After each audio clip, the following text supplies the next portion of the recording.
চলছে পাকিস্তান এবং ওয়েস্ট ইন্ডিজের মধ্যকার টেস্ট সিরিজ। আর সিরিজের প্রথম টেস্টে মুলতানে মুখোমুখি হয় দুই দল। পাকিস্তান এবং ওয়েস্ট ইন্ডিজের মধ্যে খেলা হলেও তা বারবার মনে করাচ্ছে 22 বছর আগের আরেকটি মুলতান টেস্টকে, যেখানে একই মাঠে 2003 সালে মুখোমুখি হয়েছিল বাংলাদেশ এবং পাকিস্তান। আর এর পেছনে দায়ী মুলতানের র্যাঙ্ক টার্নার উইকেটই।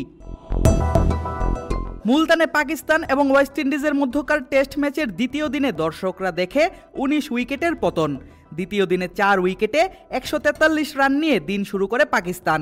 প্রথম ইনিংসে তারা অল আউট হয় 230 রানে। প্রথমবার ব্যাট করতে নামা ওয়েস্ট ইন্ডিজ সেদিন সংগ্রহ করে সব উইকেট হারিয়ে 157 রান। আবারও দ্বিতীয়বার ব্যাট হাতে নামা পাকিস্তান দিন শেষে করে 109 রান, হারায় 3 উইকেট।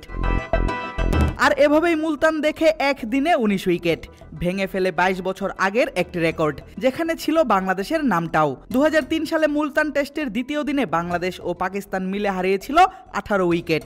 কাকতালীয়ভাবে 2025 সালের মুলতান টেস্টের দ্বিতীয় দিনেই ভাঙে সেই রেকর্ডটা। কেউ না বুঝলেও আমরা আপনার প্রয়োজন বুঝি, আর তাই তো অত্যাধুনিক ফিচার সম্বলিত বিভিন্ন সাইজ আর কালারের 250-টিরও বেশি ডিজাইন অপশন নিয়ে ওয়ালটন স্মার্ট ফ্রিজ বোঝে আপনার প্রয়োজন। তবে বিতর্কটা ঠিক অন্য জায়গায়। 19 উইকেটের 17টি শিকার করেন দুই দলের স্পিনাররা, বাকি দুটি হয় রান আউট। আর স্পিনারদের অতিরিক্ত সুবিধা দিয়ে এমন র্যাঙ্ক টার্নার উইকেট বানানোয় সমালোচনা হচ্ছে পাকিস্তান ক্রিকেট বোর্ডকে নিয়ে। যেখানে পেস বোলিংয়ের জন্য বিখ্যাত দেশটি, সেখানে ম্যাচ জিততে এমন পদ্ধতির অবলম্বন করাটা সহজে মানতে পারছেন না দর্শকরা।